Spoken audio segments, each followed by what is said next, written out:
think we are, Stacy. We are live. We are live, live, live. Welcome, everybody. We are back again this Friday for another edition episode of Ask Briar. We ask Briar the hard questions because Briar gives us the answers, but then she asks us the hard questions. We love asking her questions. It is better, it is sexier than Google, Siri, or the woman over there that I'm not going to mention her name because Briar gives us feedback, and each and every episode, Briar asks questions that leave us thinking, take us into thought processes. We get stats and facts and opinion. So it is beautiful to be back here with Briar again, live. And today we're going to be talking about accessible retention. What in the world? Accessible retention? What in the world is that, Briar?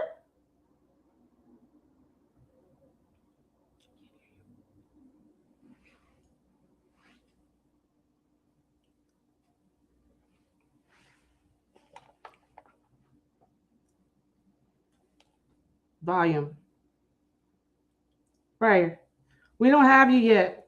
You're not accessible to us yet. Oh, sorry. Now you are. No, I am. It's fine. It's great. Only the lip readers got that part. Right.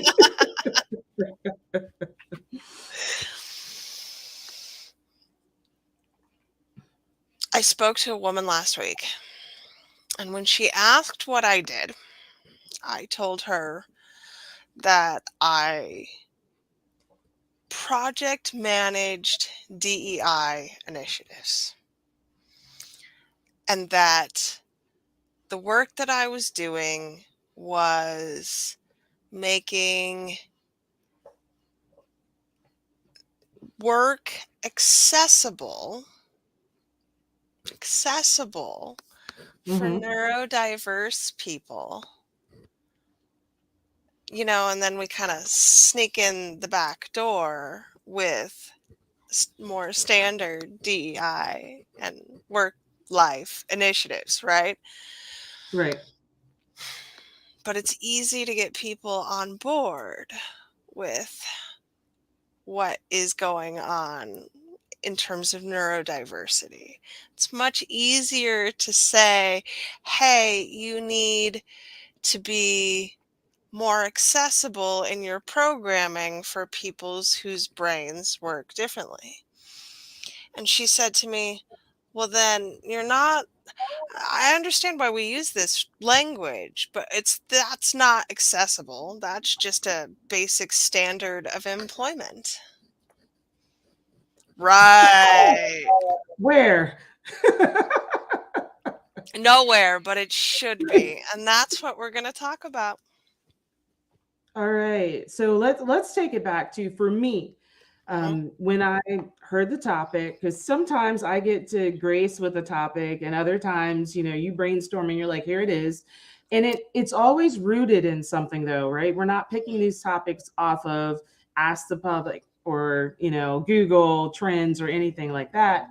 This is rooted in conversations that we want to have with the public that need to be had that aren't being had so that people are exposed to it.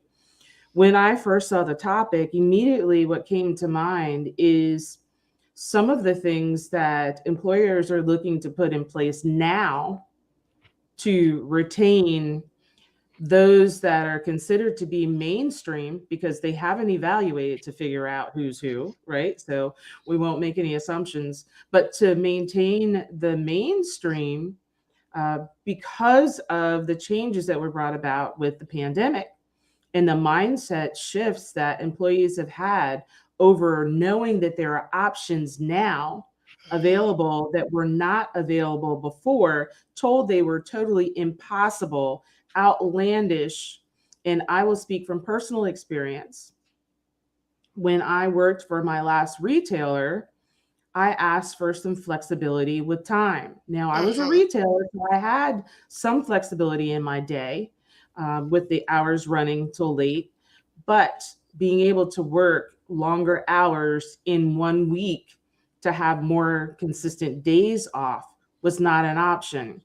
I was working most of my time from a computer. There was no option to work remotely. There was no capability. It Right. was impossible. Let's shift to my other staple income, which was life insurance industry. And with that, the underwriting process starts when you're in the home so that you can see whether the information they're giving you matches what you're putting down on this application. Smoker, non-smoker, height, weight, to be the first underwriter. Yet the pandemic came and somehow it became possible to do this on Zoom. For some reason. It's a shock, isn't it? How So suddenly, all of a sudden, we could just do all of that same work at home that we had to go into an office for before, and some reason have to go back to an office again now. correct, correct. So let's talk about the flexing that Mhm. happens with an employer over the mainstream when there seems to be concerns or when there's pushback versus setting, as that lady said, setting up standards that allow for that flexibility. So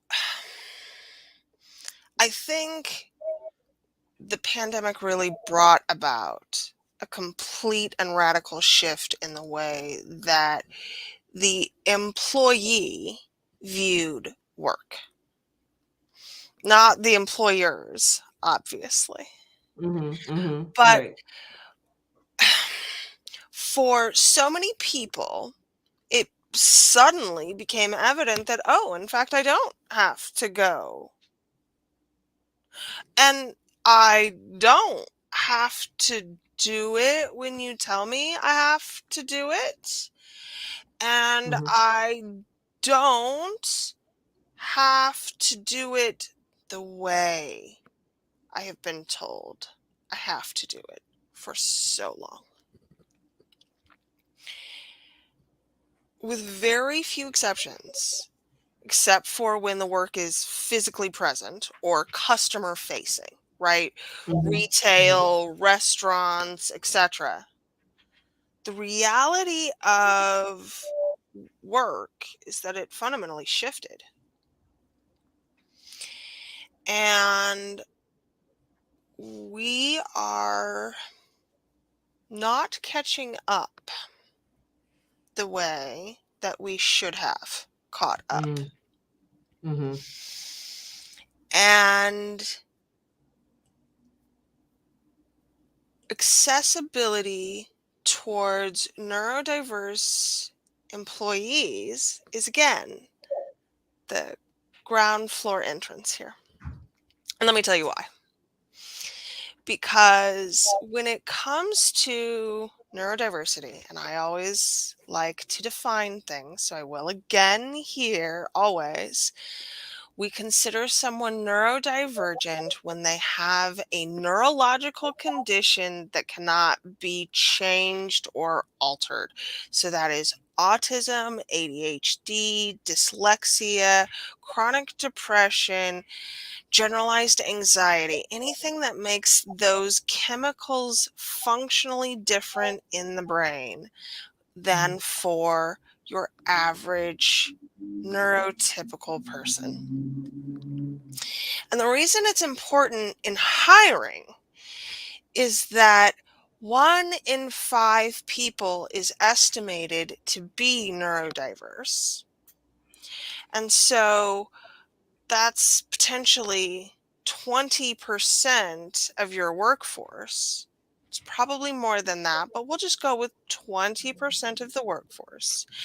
And yet, more than 80% of neurodiverse people have a tendency to stay in a job for more than 5 years. So here's what we know. If you hire neurodivergent people, If you treat them well in their job, you will keep them forever and ever. Amen.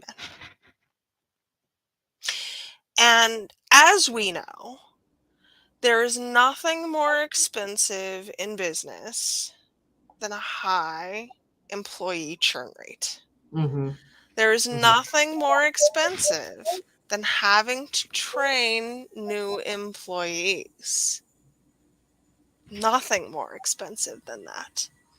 So when it comes to retention, when it comes to keeping your employees happy, if we look at the common denominator of hiring and general employment standards that are encompassing for neurodiverse people, we are automatically going to reduce our employee churn rate. And if we do that, we're also complying with current and general ADA standards, equal employment opportunity standards.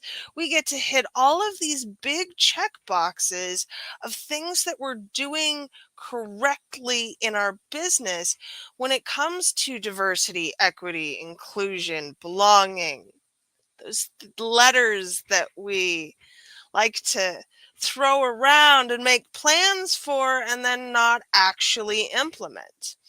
This is how you implement. You talk. So Go let's ahead. let's let's stop there, because I can say now, let's look at that. Another position that I had, from a management standpoint, as you were saying, we rolled out these things. Now the government says there needs to be this much of this, and you need to have this many of this, and that there aren't restrictions with this. Yet, who's policing the companies to make sure that they're adhering to all these new laws and regulations and stipulations at all? You tell me. I haven't seen the job position anywhere. There's a few auditors out there on the government side, Mhm. from a government standpoint, and some of the monies that are allocated are only allocated after these checklists are reviewed, so to speak. And many of those auditors are, in fact, of the new fleet of gun toting 50,000 new IRS agents that we are bringing in, right? Because that's a lot of times where Mm-hmm. we check up on this stuff is when it comes to taxes, because we care about taxes. Mm-hmm. The reality is that we're paying lip service to these agreements, to these grand ideas of what works in business and what does not. So, as someone applying for a position, and you know that you've been diagnosed as a neurodivergent, you're asking for slight accommodations, which the application said you were entitled to do. You are Oh, now that's in a this. whole nother ball of wax there, right? When the application is asking you for your race and sexuality and gender orientation, when it's asking whether or not you identify as neurodiverse, listen, I understand needing to meet standards, but we don't actually attach that to the job application. And my friends, if you're filling out job applications, I recommend you leave all of that stuff blank. Absolutely. So now you're in this position, and these accommodations are saying that they could be made, yet they're not being made. That's correct. And your job performance is suffering from it. Something as small, big, as where your desk is located in a room. As a sufferer of ADHD, I do not need to be in the middle Open of the floor room. plan. In correct, correct, exactly. No, I There's have literally usually, nothing worse for someone with squirrel brain than an open floor plan. That's my idea of the worst work environment ever. And yeah, it's those kinds of things. And for the employee, this work is increasingly frustrating. You have to know and understand what the rules are. So you have to actually take a look at your employee handbook where all of this is theoretically, and I say that with a great deal of contempt, theoretically documented. And then you have to take that to your HR department where so here's the reality of HR on the ground right now is that yep. it is populated mostly, the numbers seem to indicate, by Black women. Something Mhm. like 60% of HR professionals are Black women. That's an astonishingly high number. And I think it's because it's where they felt like they could do the most good Yeah. Yes. for Hmm. helping these initiatives take place. But that's not how it's working because we get DEI recommendations and then they get shoved in a drawer. Yeah. Let's say we're back at, you said we get the handbook. So we get that handbook with I those don't believe standards. we're getting the handbook anymore, Right. Briar. It's electronic little Mhm. thing that has you slide through and say that you acknowledge that That you you've received, acknowledged that you've and you received the check handbook. that thing. Mhm. You don't even say that you want the download of it. You don't know how to ever get back to it again anymore. And so now you are held and bound by something that you don't even have access. Now, legally, yes, I checked that and said, I acknowledge it. But come on, it was really 23 squirrels with the mouse for me to get to the bottom of that. I did not read and understand any of that. When we talk about HR, what we knew as HR that included benefits and EAP, the Mhm. Employee Assistance Program, and Mhm. all those good things, because some of that was my territory too. Um, that's not there now. Mhm. The HR specialist is doing payroll. That's correct.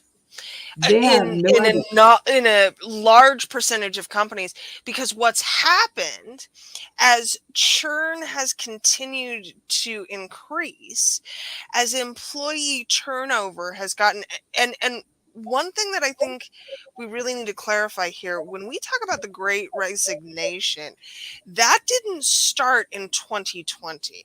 I'll throw some links up somewhere, but the evidence clearly indicates that the greater dissatisfaction of job health and wellness started like 2014. We've been leaving jobs Mhm, at a mhm. greater and greater number for almost a decade now. We have recognized that the way that we are working is not working for us. And conversely, I would also like to point out that the argument that people don't want to work anymore has been seen in print media for well over 100 years at this point. I have that one's a meme, and I'll see if I can find that one too, because it's a fantastic meme of newspaper publications over the decades now, 150 years now, where people just don't want to work anymore has been appearing in print. Absolutely. And I'll say that I know that some of that started to occur in the 80s, which is when I was coming out of high school and looking to gain employment. And there was so much discussion, and I was in a very multicultural area. I was in DC, right outside of Mhm. DC. And there was so much discussion because of the immigrants that had come in and taken over some of the jobs that, quote unquote, people weren't willing to do anyway, and didn't start fussing about until the documentation came about that most of the dishwashers are of this nationality, most of our blank are this. And then we saw a shift with the 7-Elevens, the corner marts, the, the dry cleaners, the all of these. Now these are entrepreneurial spaces, Mhm. franchised locations where that arena is being taken over as well. But it was not for the fact that there was no availability. It was because we did not choose to exert ourselves to fulfill those spots. Yet we Yeah, complain. there's always been, I, probably since the dawn of time, the beginning of work, there's been a complaint that nobody wants to work anymore. It's not a valid argument.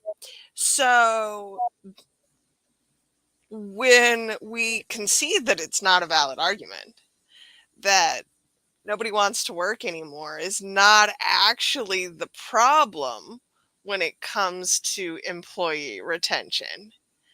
We really, really have to do some deep corporate self reflection, right? Yes, yes. Why don't people want to stay employed here at this job? That What? is the question. That's the question. It's not unwillingness to work, or there wouldn't have been 30% of the population that actually started a hobby, not necessarily registered LLC business in the last 3 years. Because if they didn't want to work, then they would not have chosen to do that. And I think there's also a disproportionate amount of females that have shifted out of the corporate workspace versus males. Now let's talk about that real quickly because that that shifts the invisible burden of care onto Mhm. women exclusively to do all of the child rearing and domestic labor.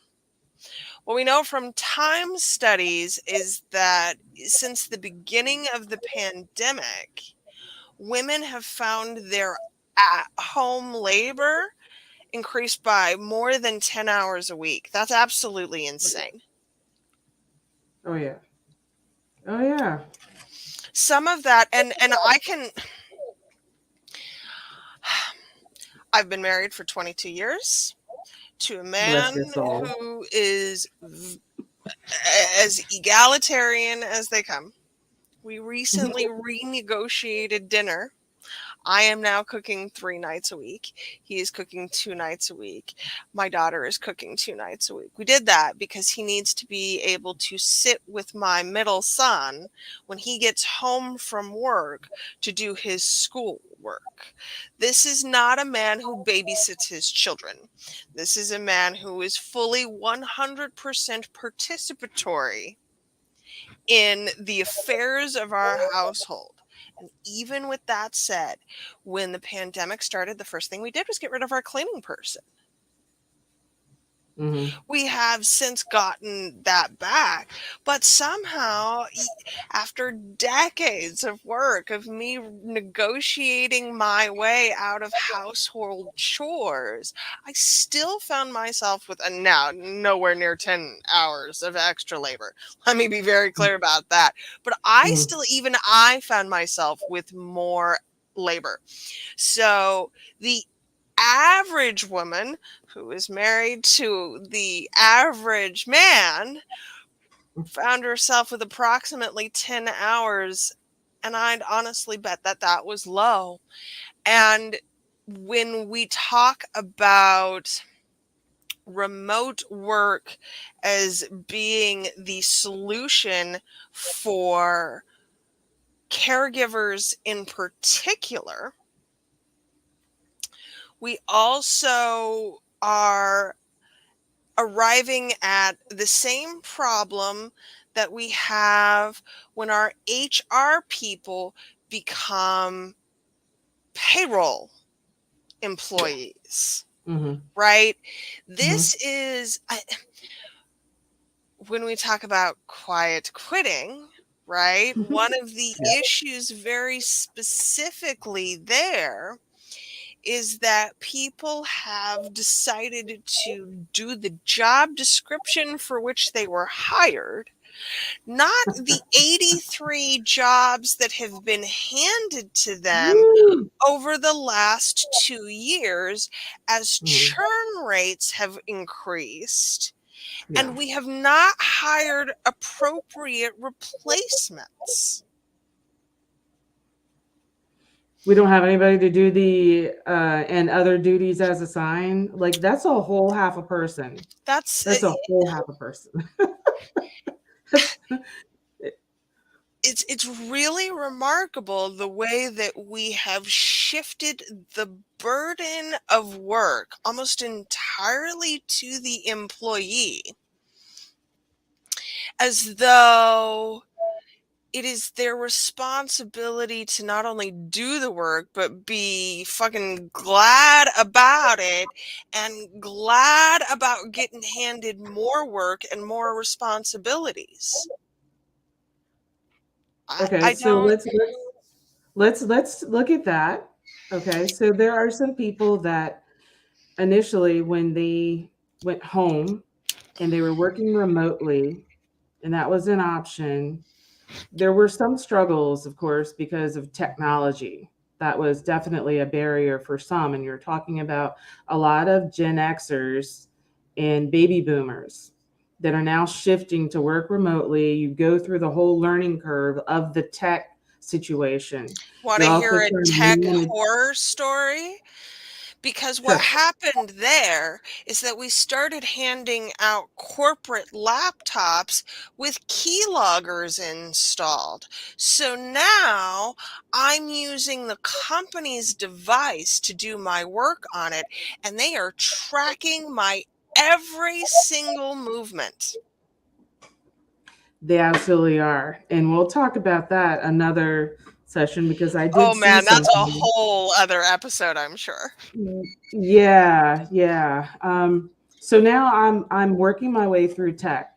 So obviously I can't even do my job to the potential, no, to the performance that I was doing before because I have a learning curve.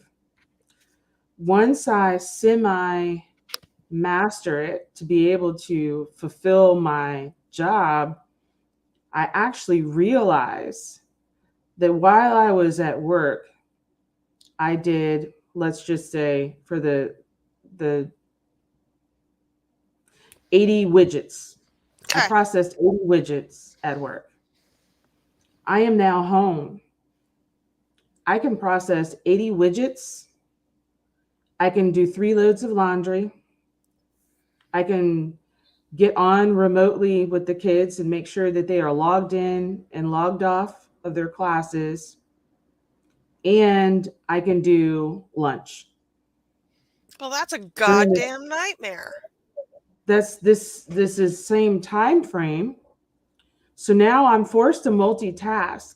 But Mhm. my realization that I can do all of that in the same time frame to return back to an office space where all I can get done is 80 widgets? No, honey, no. No, no. So now I am disgruntled. I'm disappointed. I don't come to work with the same attitude as I finally had gotten to when I managed to get all of those things in alignment. So you're saying you're not getting 100%. You're still getting 80 widgets out of me. But like you said, now I'm silent quitting. You're getting 80 widgets. And when I get to 76, I'm slowing down to make sure all you're getting is 80 widgets. You might come up one short one day, you might come up one over one day, but that's going to be about it. So then the corporations say, how can we make you happy again? Well, I wasn't happy before, I was content. But now, how can we make you happy? So this is I almost can see the C-suite folks scurrying around in the streets, talking to each other, trying to figure out, what did you do? What have you done? Did you let them come back? Did you let them stay? Did you let them mix?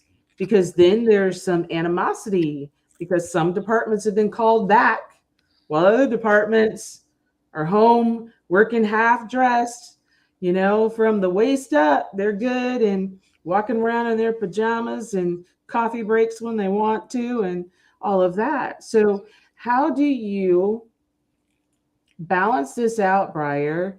And as somebody that I'd love to have the funding to just be able to send you in these places, just to break the bank on them, and throw the options at them that they don't see right now, because they're asking the wrong people. They're asking the wrong people. Well, they're asking each other, and they're not asking their employees. And there's no reason for an employee to stay in a job that they're not considered in. The problem with, and the reason that neurodiversity is such a good way in, is that none of us process information the same way. We don't learn the same way. We don't have the same disadvantages when it comes to how we, like ADHD open floor plan nightmare is equally soothing for someone with different kinds of sensory processing disorders, where the Mm-hmm. noise makes it easier for them to focus, right? Mm-hmm. Mm-hmm. So we're really looking at needing to create things from a very individualized, customized point of view. It's not going to work the same for everyone. Some of this is job dependent. Like, as a project manager, I recognize that if I'm managing a real project, a physical project, a building, I got to be there, right? It's not Mm-hmm. quite the same to manage that all online, especially if there's things going on in a physical capacity. If it's Right. digital, though, then we need to have some real questions about what attendance looks like. And along those same lines, regardless of whether it's in person or not, we need to have some real conversations about number of widgets produced and how that's a project that does not need to be attached to a time frame or a specific time of day. You Mm-hmm. can make 80 widgets from Mm-hmm. 4 p.m. to 8 p.m. because Mm-hmm. that's when the operator operates, right? I mean, Yeah. we've been friends Yes. forever. You are Yes. best in that late afternoon, early evening, man. That's Mm-hmm. right in your zone. If that's what works, then that's what you should be allowed to make work, regardless of the number of hours that it takes. If it only takes you 4 hours to do 8 hours of work, why the fuck are we asking you to work for 8 hours? In an office space where you must pay rent, where you must hold insurance, where all of these other requirements are necessary. And we've seen some companies that have moved and shifted from that have gone down to The corporate offices are mostly the C-suite, and even then, or moved in more conferencing space, and people are doing 1 or 2 days that they're required to come in, as you said, to inspect what someone expects. But I can say that in the 90s, which is when I had my children, an option came available for some companies to do job sharing, especially for Mm. women that were expecting. Yet somehow those jobs were very hard to find, yet we could see them in all of the magazines. They're in Women's Day, it's in Success, it's in Inc, it's everywhere. Entrepreneur, it's like, so the positions exist, but for who? Again, yet, when we move into the pandemic and come out of it, then they start to realize that no, it's not necessary to have full time employees for some of these positions. It's part time. So, if we start collapsing and looking at the number of hours, which for the federal government is 30 hours, some states 32, and all of these variations. But let's just say, for the sake of it, 29 hours is going to make somebody a part-time employee. So in that time now, I'm actually asking the person that did the 80 widgets in 8 hours if it's possible. I'm going to try it to get 80 widgets done in 5 hours, maybe six, depending on whether I give you a half an hour break Right, but the included. issue there is that I'm paying you for 5 hours of your time, not the 80 widgets that were created. Exactly. Exactly. So it's in essence though a catch 22, because once I realized that I could do the 80 plus things at home, that meant I could do the 80 widgets within a shorter time frame. I returned back to an office, and now I'm doing 80 widgets in the total 8 hour span. The the big gap is exactly what you said about not asking the employees and not being able to flex to the responses of two people. So there's 7 widget makers. As you said, one widget maker wants to be at work at the office because they can't focus at home because there's too many things going on at home. 4 widget makers want to be at home because now they don't have to worry about sharing a car, public transportation, car maintenance, lunches out, all of those things. So they're looking at the holistic approach to Right. this from a family perspective. And then the remainder, they couldn't care either way as long as they're getting paid. Having that flexibility within is what makes the company more appealing, more attractive, and increasing that retention.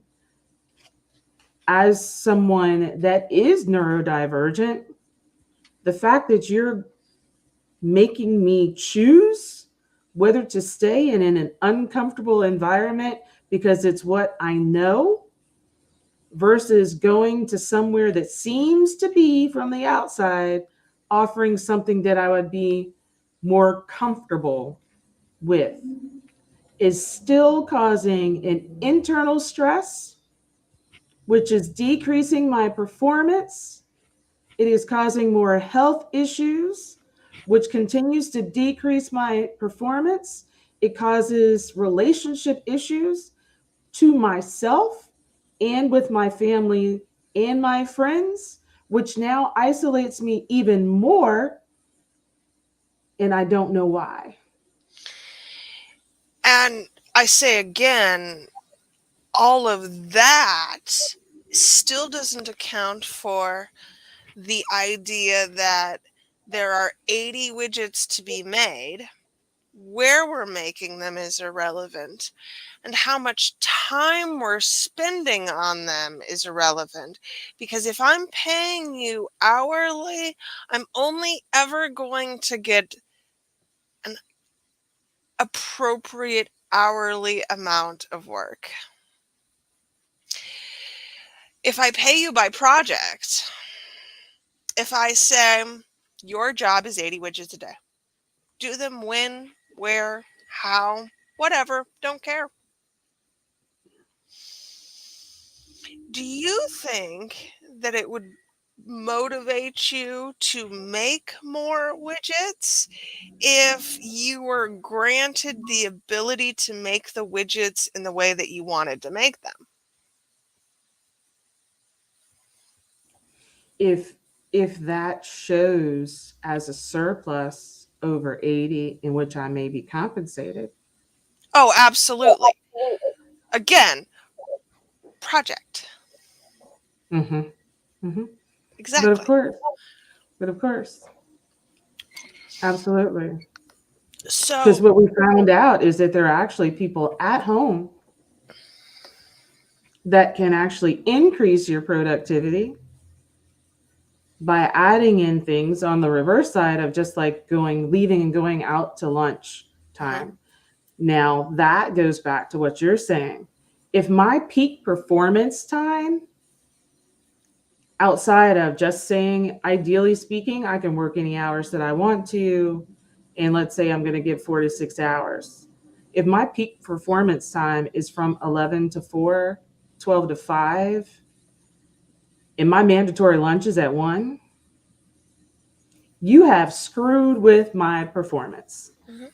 You have caused me to go out of momentum. And from a fitness standpoint, you have told me to get off of the exercise bike, the elliptical machine, the treadmill, and to go to the bathroom. Don't take a shower. Go and hang out in the bathroom, check my locker, do that kind of stuff, and then come back out and get back on the treadmill. Listen, this one's rough because we are so, and this, even entrepreneurs who are, many of them who have personally rejected the idea of time for dollars for themselves personally, cannot seem to make that transition for their employees, Mm-hmm. Mm-hmm. and will still pay them on an hourly basis regardless of what the project entails. The ultimate solution here, and it doesn't matter the size of the company, is defining what the project is. This is the work. This is what it looks like. This is what needs to happen. This is, sometimes in some industries, this is the order in which it needs to happen, right? If we're talking about a scientific experiment, for example, you can't do step F out of order or it throws off the entire result. That's going to be true in some industries in some places, but in many, not so much. I had a conversation with someone the other day who was telling me about her sister who sold, I want to say, insurance of some kind. And they have recently introduced a new standardized checklist, and her close rate has gone down over 30% because they have required her to do their checklist rather than the one that she had created for herself. Again, it's Mm-hmm. sales, it's not rocket science here. So perhaps the one that was allowing her to make more sales is the one that she should be allowed to use. But that's not what's happening here in this particular circumstance, and it's not what is happening in most situations when it comes to standardized employment. We want it done our way because we've said so, god damn it, not because there's any actual value in or Right. merit in the Mm-hmm. plan being that way. But here's the reality, when we allow employees to be autonomous, we are relinquishing some control. Yes. And that is clearly a difficult thing to do, because when we went back home and started using corporate laptops and started having that's more control, not less. We should have gone, oh, this is a way to see how we're doing, see if this work at home thing can, pay off for us. Let's experiment. Very rarely do we look at the circumstances of business as an experiment, and that's really a shame, because that's where innovation happens. Right. And so some of the people that were home that had never thought about working from home before, it just wasn't.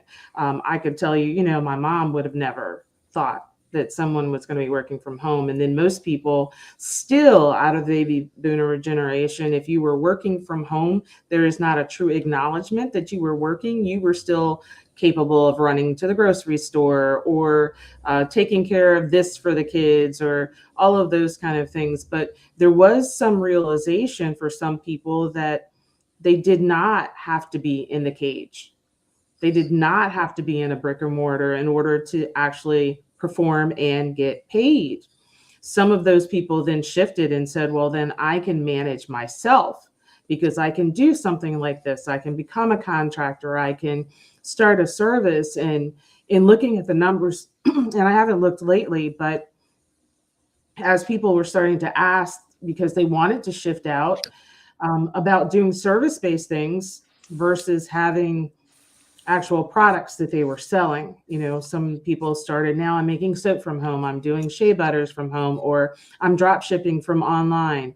The product based, when I checked, it was probably 6 months ago though, the product based businesses were outliving the service-based businesses.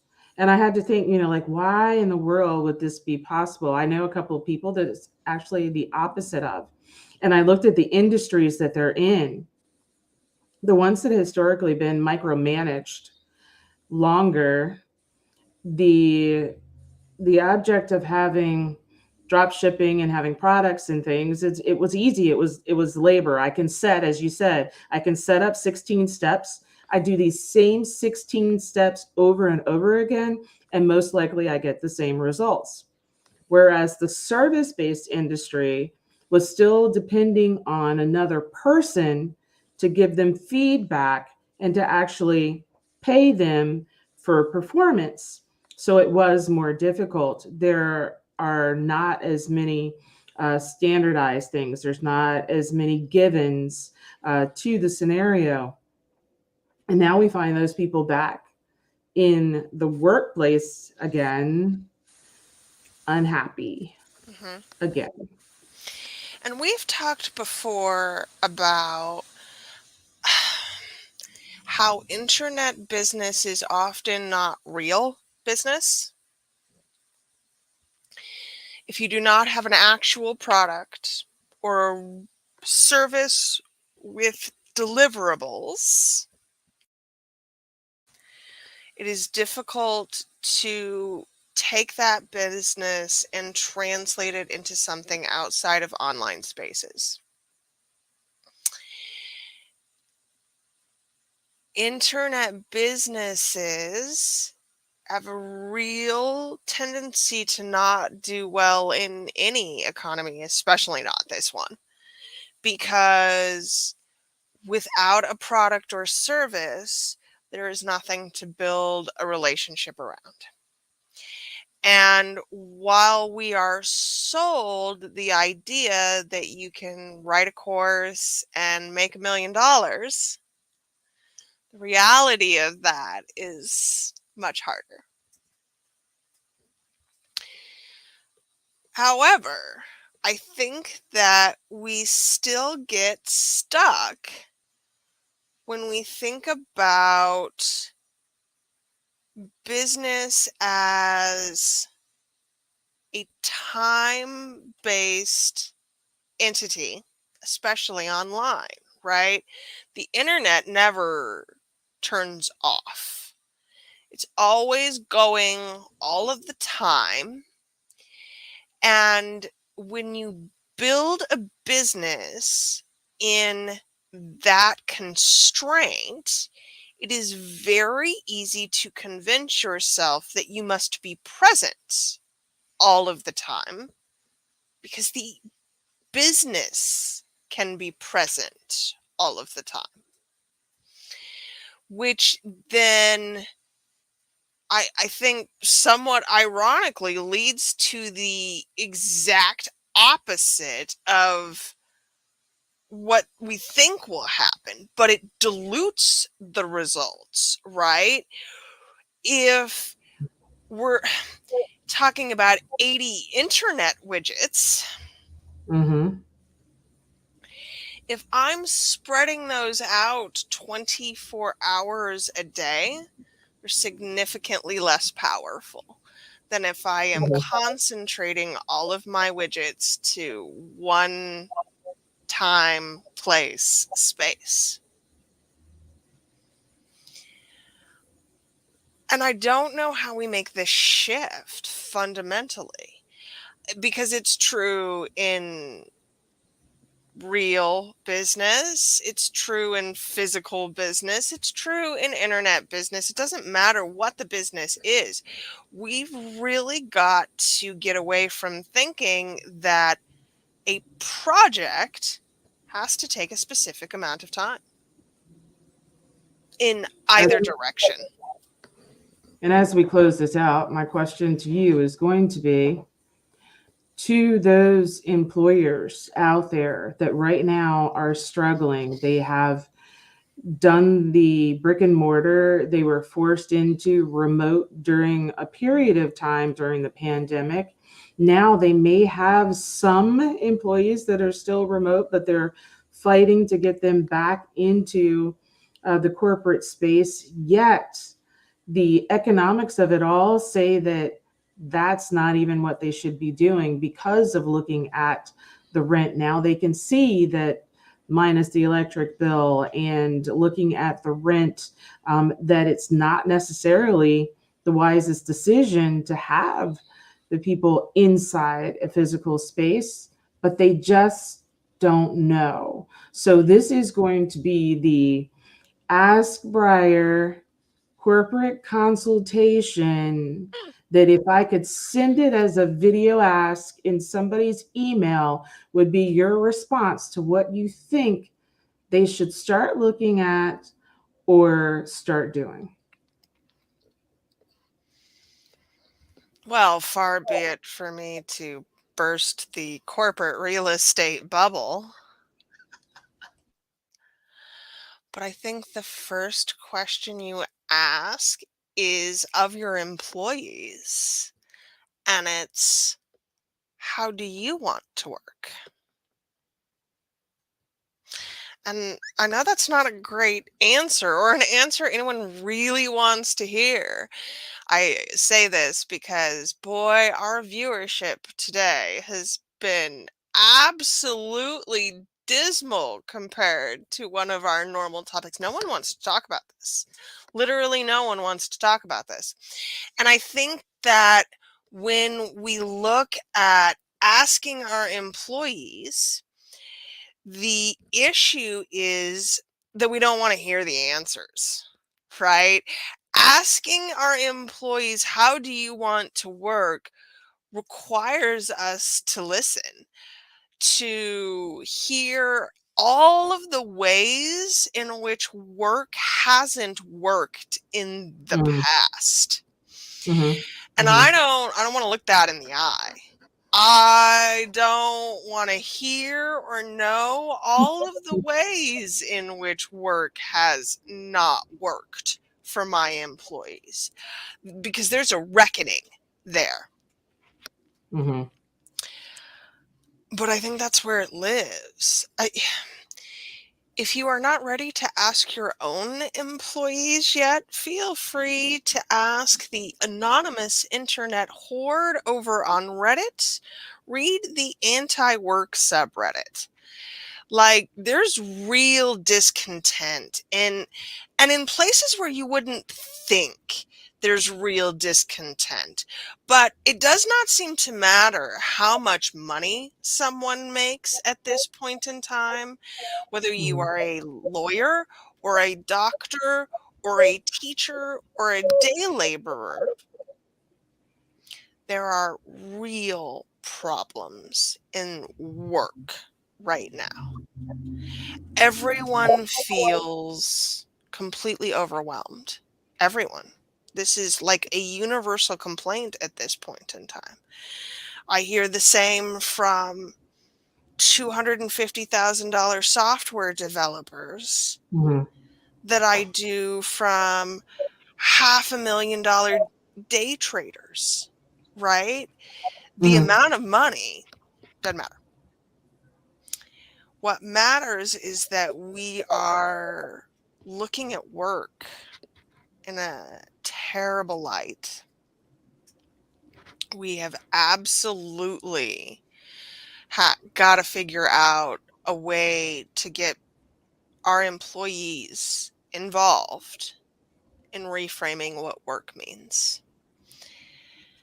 And it's hard. And I acknowledge that this is hard work. This is and for the companies that are going to make it long term, they're going to look it in the eye and they're going to realize that they don't always have all of the answers. And I think one of the best large corporate examples of that right this minute is Starbucks, who is constantly claiming to know what is best for its employees while firing the employees who are attempting to organize unions. If my workplace is good, I don't need a union. Or I don't feel like I need a union. Mhm. But what we know statistically, factually, is that attempts to unionize are at an all-time high. They have never before in the history of work been th- and I need to place the significance that that statistic deserves. Even in the industrial age, when we were forcing people into factories for 60, 70, 80 hours of work a week, there were not as many people attempting to unionize as there are today. Maybe that's because we know more, but it Mhm. doesn't matter. What matters is that workers are almost universally saying, this doesn't do it for me anymore. And when we attempt to pull back and attempt to force work, that'll never work. Mhm. When we invite innovation, we're going to be able to increase our bottom line in so many ways, least of which we'll be able to keep these employees. But when we have employees and is invested in the company as our shareholders, imagine what we could build. And we have enough employee shareholder companies now at this point in time to see that that is a legitimately good model. Yes, it is. Absolutely. And why more LLCs are actually going S corp. But Correct. we'll leave that for another That is a conversation. god another episode entirely. Yes, yes, yes. So, of course, for the audience out there, thank you for watching Ask Briar again this week and watching the previous episodes. So, on Briar's threads, make sure that you go back, look for the wonderful purple graphic design, look at the topics and take a peek into the conversations. Give us feedback, leave some comments below, or if you have a topic that you'd like to have discussed, and especially if you'd like to come on and discuss it with us, please leave that topic below as well. Make sure you head on over to briarharvey.com so you can subscribe and get entered in so that you get this information in advance and other things that Briar has going on. She's got several things going at one time, and you never know what's going to pop off and go wild. So make sure that you're tuning in for that. And also, if you've heard today all of the project management tips and the tips from a corporate standpoint, and how, if you think that in your HR department there needs to be some words spoken or some ideas brought forward, please send that information to briarharvey.com as well. And we'll see to doing a little bit of something, possibly sending an email or seeing about getting Briar Harvey into your corporate environment to see if some changes can be made or if she can just ruffle some feathers. So Ask Briar is better and sexier than talking to Google, Siri, or her, because Briar asks the hard questions of us when we ask them of her. And hopefully you've been left thinking about some of the things that she brought up. Thank you for having the facts and the stats and bringing your opinion, Briar. Go ahead and close us out. Listen, I'm always happy to go and argue with someone if they require it. It's really it's quite a joy for me at this point in time. Work doesn't have to be hard. Let's make it easier. All right, let's do it. We'll talk to y'all later. See you next time.